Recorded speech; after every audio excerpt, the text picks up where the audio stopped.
जय हिंद दोस्तों। हम लोग मूल विधि में आज एक नया टॉपिक डिस्कस करेंगे जिसका नाम है पर्यावरण संरक्षण अधिनियम 1986।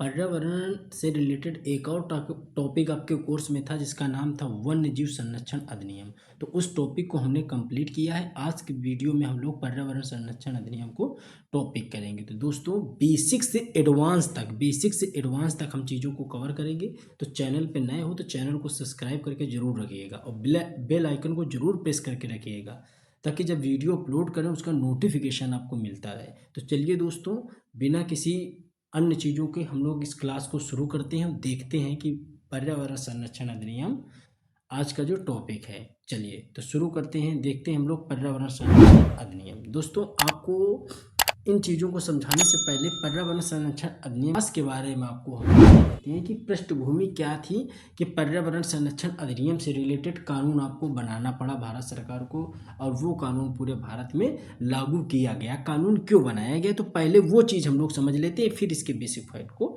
समझने का प्रयास करेंगे। तो देखिए, सबसे पहले देख लेते हैं हम लोग कि आप सभी जानते हैं, यहाँ पे आप सभी लोग जानते हो अच्छे से कि पर्यावरण संरक्षण अधिनियम जो था इसे हम लोग छत्रधारी कानून के रूप में जानते हैं। 1986 इसी को कहा जाता है छत्रधारी कानून। 1986 इसलिए कहा जाता है कि कानून 1986 में आया। अब क्या हुआ, आपने हमारे देश में पहले ये कानून नहीं था, भारत में कानून ये नहीं था। अब ये पढ़ने का कोशिश मत करो, अब मेरी स्टोरी 2 मिनट शांति से सुन लो। अब क्या था कि भारत में पर्यावरण से रिलेटेड कोई कानून नहीं था। अब क्या हुआ कि 1972 में स्वीडन में एक सम्मेलन होता है जिसका नाम था स्टॉकहोम सम्मेलन। कहाँ पे संपन्न हुआ, तो ये स्वीडन में हुआ। यह सम्मेलन स्वीडन में संपन्न किया गया। इसमें कुल 122 देशों ने भाग लिया, भारत भी इस देश में शामिल हुआ। यह बात कब की है, 1972 की है। तो यह जो सम्मेलन हुआ था ये किसके द्वारा आयोजित कराया गया था, तो ये आईयूसीएन के कहने पर यह सम्मेलन स्टॉकहोम में 1972 में रखा गया था। ठीक है, आईयूसीएन का फुल फॉर्म है international unicorn for conservation of nation. ये आईयूसीएन का फुल फॉर्म है। तो ये 1948 में जब इसने कहा तब ये सम्मेलन 1972 में रखा गया। अच्छा चलिए कोई बात नहीं, सम्मेलन स्टॉकहोम सम्मेलन 1972 में हुआ। उसमें काफ़ी पर्यावरण से रिलेटेड बातें कही गई। उसमें ये भी कहा गया कि इसमें प्रत्येक राष्ट्र को पर्यावरण कानून बनाने की बात भी कही गई। पर्यावरण कानून प्रत्येक राष्ट्र को बनाना चाहिए, इस तरीके से बातें वहाँ पे बोली गई। लेकिन भारत ने इन बातों को इग्नोर किया, नज़रअंदाज कर दिया, उसने इन बातों को सीरियस नहीं लिया। ठीक है, भारत में कोई भी इस तरीके से पर्यावरण से रिलेटेड कानून नहीं बनाया गया। अच्छा, ये 1972 में हुआ और ये चीज़ें चलती रहीं। ठीक है, किसके कहने पे हुआ, तो आईयूसीएन के कहने पे हुआ। भारत ने जब इन बातों को इग्नोर कर दिया, इसके बाद 1984 में एक घटित होती है जिसको बोला गया भोपाल गैस त्रासदी बोला गया। ये मिथाइल आइसोसाइनाइड गैस है, वो रिसाव के कारण इसमें क्या हुआ, ब्लास्ट हुआ जिसमें लाखों लोग मारे गए। तब भारत में पर्यावरण कानून बनाने के लिए एक भारत में तब जब ये हो गया, जब ये त्रासदी हो गई, तब भारत ने पर्यावरण कानून बनाने के लिए उसके बारे में सोचा। ये घटना हुई 84 में, तब भारत ने जाकर के 1986 में पर्यावरण से रिलेटेड एक कानून बनाया। घटना कब हुई, 1984 में, तब भारत ने जाकर के 1986 में पर्यावरण से रिलेटेड कानून बनाने चालू कर दिए। आपको ये बात अच्छे से समझ में आ गई कि भारत ने कानून कब बनाया, जब 1984 की भोपाल गैस त्रासदी हुई।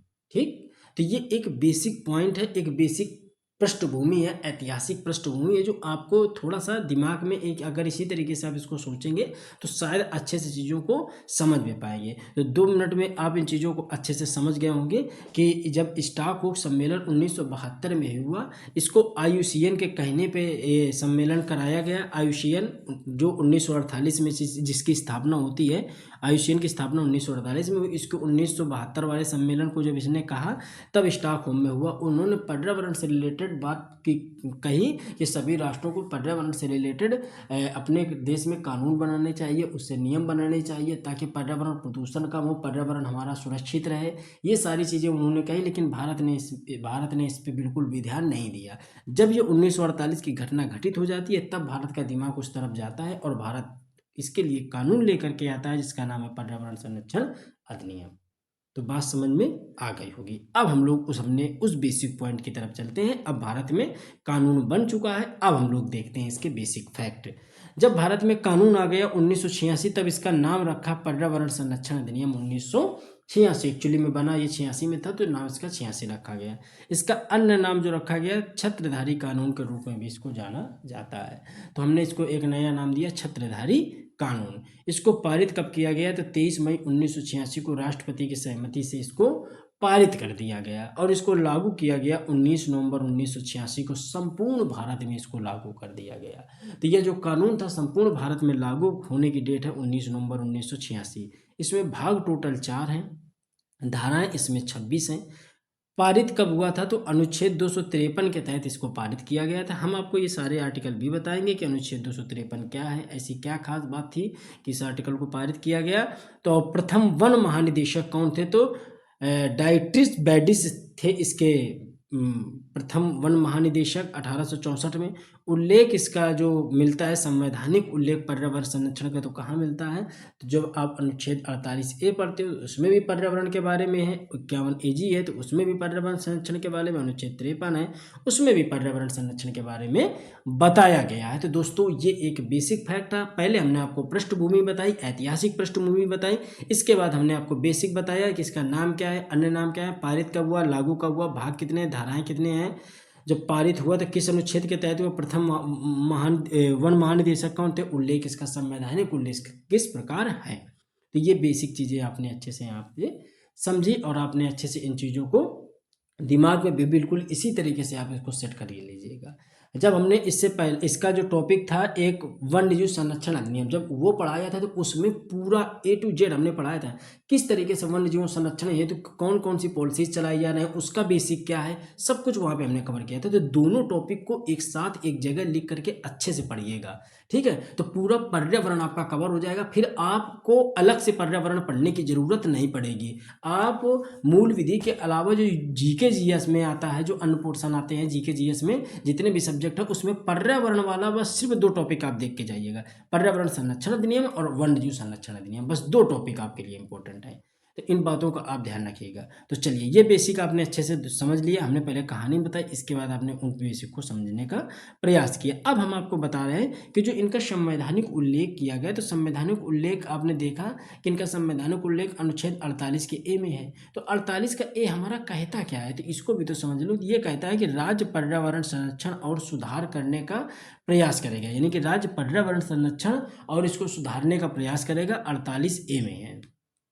अच्छा 51A जी में क्या है कि प्रत्येक नागरिक का यह कर्तव्य होगा कि वह वन, झीलों, नदियों, वन्य जीवों के साथ पर्यावरण की भी रक्षा करेगा। यह अनुच्छेद 51 का एक जी कहता है। अनुच्छेद 253, तो केंद्र को यह शक्ति दी गई है कि वह अंतर्राष्ट्रीय संधियों को प्रभावी बनाए, अंतर्राष्ट्रीय संधियों को प्रभावी बनाए, ठीक है। इसी के तहत ही पर्यावरण संरक्षण अधिनियम बनाया गया था, इसी के तहत पर्यावरण संरक्षण अधिनियम बनाया गया था। अच्छा जो अनुच्छेद 48 का ए है, इसको 42वें संविधान संशोधन अधिनियम 1976 के द्वारा जोड़ा गया, इंपॉर्टेंट है, इसको भी आप बिल्कुल अच्छे से इसी तरीके से देख लीजिएगा, ठीक है, बहुत इंपॉर्टेंट है दोस्तों। अगर आप इसका नोट्स नहीं बनाना चाहते हो मत बनाओ, बैच के बारे में हमने आपको बताया है, तो आप जा करके अच्छे से इसका बैच ज्वाइन कर लीजिएगा, ये बैच की डिटेल है। अगर आप इसका नोट्स नहीं बनाओगे तो आपको कोई दिक्कत नहीं है, नोट्स मत बनाओ, आप जीएस रिव्यू का एप्लीकेशन डाउनलोड कर लो, प्लेलिस्ट से एप्लीकेशन मिल जाएगा, या तो टेलीग्राम,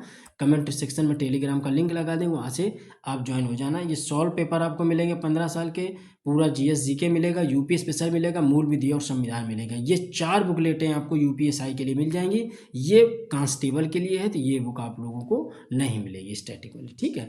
बाकी 4 बुकलेटें आप लोगों को बैच में मिल जाएंगी, पीडीएफ फॉर्म में। कोर्स कंप्लीट हो चुका है, अभी सिर्फ वर्तमान में जो मूल विधि के लगभग 3 से 4 टॉपिक बाकी हैं, 5 वो सिर्फ कराने हैं, इसके अलावा सब कुछ आपके पास कोर्स में हमने कंप्लीट कर रखा है। तो आपको इधर उधर भटकने की की ज़रूरत नहीं पड़ेगी। जो मूल विधि के टॉपिक कंप्लीट हो गए थे तो उनकी PDF भी ऐप पे लगवा दी गई है, तो ये आपके लिए जानकारी भी है, तो उसको आप जा करके अच्छे से देख लेना। तो यहाँ तक हमने अभी कंप्लीट किया। अब देख लेते हैं इसके कुल भाग कितने हैं। अगर भाग की बात करते हैं तो बताइए कि पर्यावरण संरक्षण अधिनियम में कुल कितने भाग हैं। तो हमने आपको ऊपर बताया था पर्यावरण संरक्षण अधिनियम में कितने भाग हैं, तो 4 भाग हैं। तो इन 4 भाग की अगर हम लोग बात करें तो भाग 1 में और धाराएं कितनी हैं, धाराएं कितनी हैं, भाग कितने हो गए 4, तो धाराएं कितनी हैं, तो धाराएं हमने आपको बताया था कितनी हैं, 26 धाराएं हैं। तो 26 धाराएं हैं। भाग 1 में प्रारंभिक के बारे में है तो धारा 1 और 2 है। भाग 2 में केंद्र की शक्ति के बारे में है तो धारा 3 से 6 तक है। भाग 3 में पर्यावरण संरक्षण, नियंत्रण और दंड के बारे में है तो धारा नंबर 7 से 17 तक उल्लेख है। और भाग 4 में विविध है यानी मिसलिनियस है, तो इसमें धारा नंबर 18 से धारा नंबर 26 तक का उल्लेख किया गया है। तो ये आपकी धाराएं भी यहाँ पे कंप्लीट हो जाएंगी। आपको एक एक धारा भी हम आपको यहाँ पे कंप्लीट करके बताएंगे। और भाग आपने यहाँ पे देखा कि किस भाग में कौन सी क्या कर्तव्य हैं और कौन कौन सी धाराएं उसमें ऐड की गई हैं। चलिए, तो हम लोग बैच के बारे में हम लोगों ने देख लिया। अब हम लोग यहाँ पे धाराएं पढ़ने वाले हैं। धाराएं यहाँ पे हम लोग अच्छे से देखेंगे। आप लोगों को बता दें कि कुछ स्टूडेंट कमेंट करके डालते हैं कि सर ये इसमें आप धाराएं कम करवाते हो, तो आपको बता दें कि मेरी बात आप अच्छे से समझ लो। पूरा PYQ आप हल कर लो, पूरा PYQ यूपीएसआई का आप PYQ हल करके देख लो। पूरे अगर एक शिफ्ट का जो पेपर हुआ है या आप सारे शिफ्टों का मिला करके देख लो, मुश्किल से 2 या 3 धाराएं आपसे एग्जाम में पूछी गई हैं। बस सिर्फ 2 और 3 धाराएं, 2 से 3 धाराएं से ज़्यादा क्वेश्चन आपसे कतई नहीं पूछे गए हैं। बाकी सारे क्वेश्चन आपके आते हैं, वो कैसे आते हैं, वो आते हैं आपके बेसिक में, बिल्कुल बेसिक आपसे उससे पूछता है। कब पारित, कब लागू, कितने अधिनियम, कितनी धाराएं, कौन से पहला, कौन सा अंतिम है, कौन महानिदेशक, कौन क्या, इस तरीके से क्वेश्चन आपसे पूछता है। और उसी में बच्चे फंस जाते हैं और यहाँ पे धाराएं रटने में वो समय अपना बर्बाद कर लेते हैं। तो आपसे रिक्वेस्ट कर रहे हैं कि धाराओं रटो। हम ये नहीं कहते, कभी नहीं विरोध करते कि आप धाराएं मत पढ़ो, लेकिन आप प्रीवियस ईयर क्वेश्चन पेपर का एनालिसिस करते हुए चीज़ों को करो। हम बिल्कुल उसी फॉर्म पे, उसी फॉर्मेट पे काम करते हैं। हम भी चाहें कि जिसमें 80 धाराएं, 260 धाराएं, तो आपको एक तरफ से कंटेंट दे सकते हैं, लेकिन कभी नहीं देते। अगर 200 धारा है तो हमारे आपको नोट्स में मुश्किल से जो इंपॉर्टेंट धाराएं जितनी होंगी 30-40 उतनी ही धाराएं आपको मिलेगी। जैसे इसमें 26 धारा है, इसमें हमने लिखी हालांकि पूरी है, लेकिन इंपॉर्टेंट धारा आपको बता देंगे। आपके सिर्फ डिमांड पे मैंने यहाँ पे पूरी धाराएं लिख दी हैं, वरना हम सिर्फ इंपॉर्टेंट धाराएं ही आपको करवाते हैं। तो इस चीज़ को निश्चिंत रहो। 2 से 3 धाराएं सिर्फ एग्जाम में आपके पूछना है, वो भी आप कितनी धाराएं रट लोगे भाई मेरे से, ये समझ लो कितनी आप धाराएं रट लोगे। मूल विधि में 18 चैप्टर हैं, 15-18 चैप्टर हैं। क्या 15-18 की आप धाराएं जोड़ोगे तो कम से कम आप जोड़ लोगे 700 धाराएं, तो क्या 700 आप रट लोगे?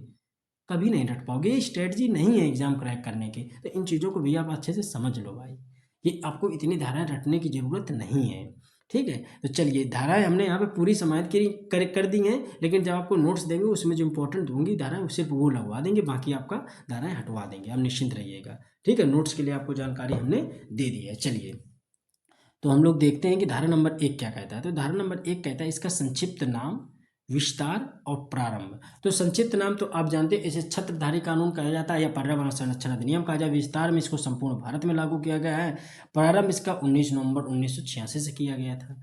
धारा नंबर 2 में सभी परिभाषाएं उल्लेखित हैं। सभी परिभाषाओं का क्या अर्थ है? तो सभी परिभाषाओं का अर्थ ये है कि आपने सुना होगा कि पर्यावरण की परिभाषा, फिर आपने सुना होगा पर्यावरण प्रदूषक, फिर आपने सुना होगा पर्यावरण प्रदूषण। देखो, इनमें अंतर है। हम आपको फिर भी अच्छे से समझा रहे हैं कि पर्यावरण प्रदूषक एक वर्ड है कि पर्यावरण प्रदूषक, एक वर्ड है पर्यावरण प्रदूषण, एक वर्ड है पर्यावरण, इतना पर्यावरण, इतना 3 वर्ड यहाँ पे आपके फ्रेम किए गए हैं। 3 वर्ड आपके हैं, इसको याद रखिएगा। पर्यावरण प्रदूषक, पर्यावरण प्रदूषण, पर्यावरण प्रदूषण।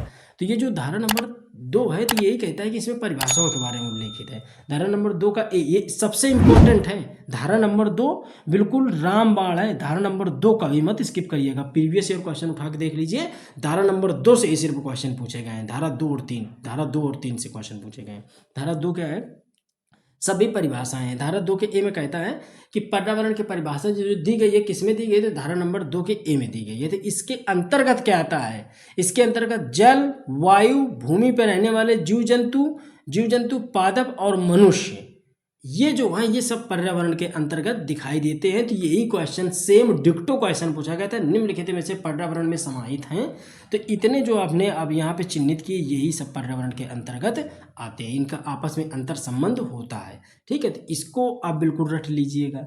धारा नंबर 2 के बी में क्या है, तो पर्यावरण प्रदूषक के बारे में जानकारी है, ना कि प्रदूषण के बारे में। तो प्रदूषक के बारे में किसमें है, तो धारा नंबर 2 के बी में है। इसमें क्या कहता है, इसमें कहता है कि कोई भी ऐसा पदार्थ, अब पदार्थ में जो ठोस, द्रव, वायु में हो, जिसकी सांद्रता पर्यावरण को क्षति पहुंचाए, वह पर्यावरण प्रदूषक कहलाता है। ठीक है, जैसे कार्बन डाइऑक्साइड, ये एक वायु प्रदूषक है हमारे लिए। कार्बन डाइऑक्साइड, सल्फर डाइऑक्साइड, ये कैसे हमारे लिए वायु प्रदूषक है। कीटनाशक, औद्योगिक कचरा, प्लास्टिक, इलेक्ट्रॉनिक कचरा, तो ये सब कैसे हैं, तो ये हमारे लिए हैं एक तरीके से प्रदूषक हैं। प्रदूषक हमने क्या बताया कि वह कि ऐसा पदार्थ जो ठोस, द्रव या वायु में हो, जिसकी सांद्रता पर्यावरण को क्षति पहुंचाए, उसको कहते हैं हम लोग प्रदूषक। और प्रदूषण किसे कहते हैं, तो प्रदूषण की परिभाषा 2 के सी में दी गई है कि इसमें क्या परिभाषा है कि ऐसी अवस्था जब पर्यावरण प्रदूषित हो जाए तो उसे पर्यावरण प्रदूषण कहते हैं। जैसे धुआं, यातायात, शोर, मृदा प्रदूषण, ध्वनि प्रदूषण, ये सब पर्यावरण प्रदूषण है। तो आई होप ये चीज़ आप अच्छे से समझ पाए होंगे कि पर्यावरण प्रदूषण क्या है, पर्यावरण प्रदूषक क्या है, पर्यावरण की परिभाषा क्या है, पर्यावरण में क्या क्या हमारे बारे में बताया गया है। तो बहुत इंपॉर्टेंट है, आप इसको बिल्कुल इसी तरीके से मान के चलिएगा। इंपॉर्टेंट है, बिल्कुल रट लीजिएगा, ये स्लाइड बहुत इंपॉर्टेंट है आपके लिए। ठीक है, इससे क्वेश्चन प्रीवियस ईयर में पूछा गया है। चलिए आगे हम लोग देख लेते हैं धारा नंबर 2 के डी में क्या है कि इसमें हैंडलिंग, इसमें हैंडलिंग के बारे में बताया गया। तो हैंडलिंग का क्या मतलब है, हैंडलिंग इसमें किसी भी पदार्थ के साथ किए जाने वाले सभी संभावित कार्यों को शामिल किया जाता है। जैसे आपने कोई प्रोडक्ट बनाया तो उसका निर्माण कैसे हुआ, उसका प्रसंस्करण कैसे किया गया, उपचार क्या होगा, पैकेजिंग क्या होगा, भंडारण क्या होगा, परिवहन क्या होगा, उपयोग क्या होगा उसका, तो इसके बारे में बताता है धारा नंबर 2 का डी। तो इसमें भी ये बताता है कि पर्यावरण को प्रभावित करने वाले पदार्थों के लिए कानूनी ढांचा प्रदान करता है ताकि पर्यावरण प्रदूषण को रोका जाए। तो ये मुख्य रूप से हैंडलिंग के बारे में हमें बताता है। तो धारा नंबर 2 का डी भी यहाँ पे आपने अच्छे से समझ लिया, आपने धारा नंबर 2 का डी भी आपने अच्छे से समझ लिया। अब चलिए धारा नंबर हम लोग 3 के बारे में पढ़ते हैं। हमने आपको क्या बताया कि धारा नंबर 2 पूरा ABCD, इसके चारों पार्ट आपको पढ़ने हैं, ABCD। और धारा नंबर 3 बिल्कुल इंपॉर्टेंट है यार, इससे क्वेश्चन निश्चित पूछ रहा है। आप प्रीवियस ईयर लगा के देखिए, उसमें इससे क्वेश्चन पूछा है। धारा नंबर 3 क्या कहता है, तो धारा नंबर 3 कहता है कि केंद्र सरकार द्वारा पर्यावरण की रक्षा करने तथा संरक्षण करने संबंधी उपबंध हैं, जैसे सुरक्षा का उपाय, उद्योगों पर प्रतिबंध लगाना, खतरनाक पदार्थों का निर्माण आदि करना, ये धारा नंबर 3 के अंतर्गत है। इन सबके लिए सरकार ने 2010 में राष्ट्रीय हरित प्राधिकरण यानी NGT की स्थापना की, जिसका मुख्यालय नई दिल्ली में है। तो यहाँ से एक क्वेश्चन निकल के आया था कि NGT की स्थापना कब की गई थी। NGT की स्थापना कब की गई थी, तो NGT की स्थापना 2010 में की गई थी। फिर हमें ये चलिए अब हम लोग देख लेते हैं यहाँ पे धारा नंबर 4। तो धारा नंबर 4 में क्या है कि ये अधिकारियों और नियुक्तियां तथा उनके शक्तियों और कार्य के बारे में बताते हैं। जो पर्यावरण से रिलेटेड अधिकारी हैं उनकी नियुक्तियां कैसी होंगी, उनकी शक्तियां क्या, उनके कार्य क्या है, तो धारा नंबर 4 बताता है। धारा नंबर 5 में क्या है, केंद्र सरकार किसी भी व्यक्ति को, अधिकारी को लिखित निर्देश दे सकती है, जो भी निर्देश दिए जाएंगे वो बाध्यकारी होंगे। तो केंद्र सरकार जो भी व्यक्ति या अधिकारी को अगर लिखित निर्देश देती है तो वो निर्देश उनके लिए बाध्यकारी ही होते हैं। धारा नंबर 6, या केंद्र सरकार पर्यावरण की गुणवत्ता को बनाए रखने तथा सुधारने के लिए आवश्यक नियमों और वन नियमों को बनाने की व्यापक शक्ति देती है। ठीक है, तो धारा नंबर 6 में है। धारा नंबर 7 में क्या है, तो कोई भी व्यक्ति जो उद्योग प्रचालन या प्रक्रिया चला रहा है तो उसके मानकों से अधिक वो प्रदूषण उत्सर्जित नहीं कर सकता। जैसे कोई फैक्ट्री वगैरह चला रहा है तो उसके लिए एक मानक निर्धारित किए गए हैं कि आप इससे ज़्यादा पर्यावरण प्रदूषण को उत्सर्जित नहीं कर सकते। अगर इससे ज़्यादा आप करते हैं जो मानक है तो आपके ऊपर फिर चार्ज लगाया जाएगा, ठीक है, आपको दंडित किया जाएगा। अभी हमने बताया कि धारा नंबर 2 और 3, धारा नंबर 2, 3 अच्छे से तैयार करिएगा, ठीक है। जो इंपॉर्टेंट धाराएं होंगी वो हम आपको बताएंगे। जैसे धारा नंबर 8 क्या है, तो खतरनाक पदार्थों को संभालने वाले व्यक्तियों या प्रक्रियात्मक सुरक्षा उपाय का अनुपालन करना होगा, धारा नंबर 8 में है। धारा नंबर 9 क्या कहता है, तो धारा नंबर, यह धारा किसी भी प्रदूषणकारी घटना की स्थिति में त्वरित प्रक्रिया और सहयोग में निश्चित कराती है, जिससे पर्यावरण में होने वाले नुकसान को कम किया जा सके। अच्छा, धारा नंबर 10 आप जरूर याद करिएगा। धारा नंबर 10 से भी क्वेश्चन आता है, यह केंद्र सरकार को या उसके द्वारा सशक्त किसी भी व्यक्ति को किसी भी कारखाने, परिसर या अन्य स्थानों में प्रवेश करने या निरीक्षण करने की शक्ति देती है। यानी कि आप अगर फैक्ट्री लगाए हो तो सरकार कुछ पर्यावरण जैसे कि अब तो उसके लिए डिपार्टमेंट है, सारी व्यवस्थाएं भी हैं, तो अधिकारी भी नियुक्त हैं, तो वो आपके यहाँ जांच करने के लिए जाते हैं। तो अगर कोई अधिकारी इससे रिलेटेड आता है तो आप उसको रोक नहीं सकते, उसको पावर दी गई है कि वो आपकी फैक्ट्री वगैरह या फिर कारखाना वगैरह वो जांच आराम से कर सकता है, वो देख सकता है, ठीक है, कि ये पर्यावरण को ऐसा तो कुछ नहीं हो रहा कि जो पर्यावरण से जिससे हमारे नुकसान हो रहा हो, ठीक है। धारा नंबर 11 क्या है कि वायु, जल, मिट्टी या अन्य पदार्थों के नमूने लेने की भी शक्ति धारा नंबर 11 में दी गई है। धारा नंबर 12, केंद्र सरकारों के प्रयोगशाला स्थापित करने या पहले से मौजूद प्रयोगशालाओं को या पहले से मौजूद प्रयोगशालाओं को पर्यावरण प्रयोगशाला के रूप में मान्यता दे सकती है, धारा नंबर 12। तो धारा 10 और 12 दोनों इंपॉर्टेंट है, क्योंकि जैसे कुछ प्रयोगशालाएं स्थापित हैं या कुछ प्रयोगशालाएं स्थापित की जा रही हैं तो उनको हम लोग पर्यावरण प्रयोगशालाएं देने की शक्ति केंद्र सरकार के पास है कि वो दे सकती है उनको पावर, ठीक है। धारा नंबर 13 सरकारी विश्लेषक की नियुक्ति के बारे में बताता है। धारा नंबर 15 इसमें अधिनियमों, नियमों, आदेशों, निर्देशों का पालन करने में विफलता या उल्लंघन के लिए दंड का प्रावधान है, धारा नंबर 15। तो धारा नंबर ऊपर हमने बताया 2 और 3, 2 में सभी धाराएं और 3, फिर धारा नंबर 10, फिर धारा नंबर 12, फिर धारा नंबर 15। 15 में क्या है कि इसमें बताया गया कि अगर नियम कानून आप नहीं मानते हो तो उसके लिए दंड के प्रावधान है। तो दंड में 5 साल की कैद हो सकती है या आपको 1000 रुपए का यहाँ पे जुर्माना या फिर दोनों दिए जा सकते हैं, ठीक है। तो 5 साल की कैद आपको दी जा सकती है या फिर आपको 1 लाख का जुर्माना और या दोनों आपको इसमें सम्मिलित की जा सकती हैं, ठीक है। तो इन चीज़ों को आप अच्छे से ध्यान रखिएगा।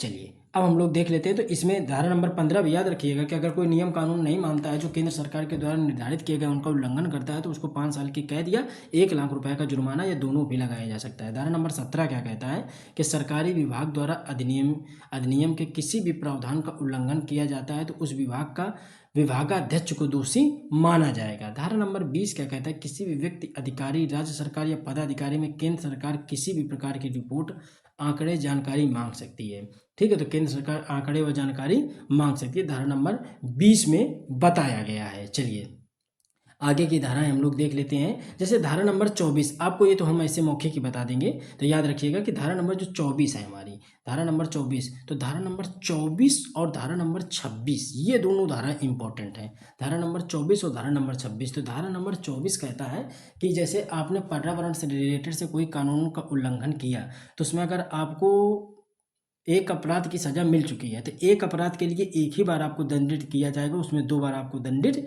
नहीं किया जाएगा, ठीक है। तो ये आप अच्छे से याद रखिएगा।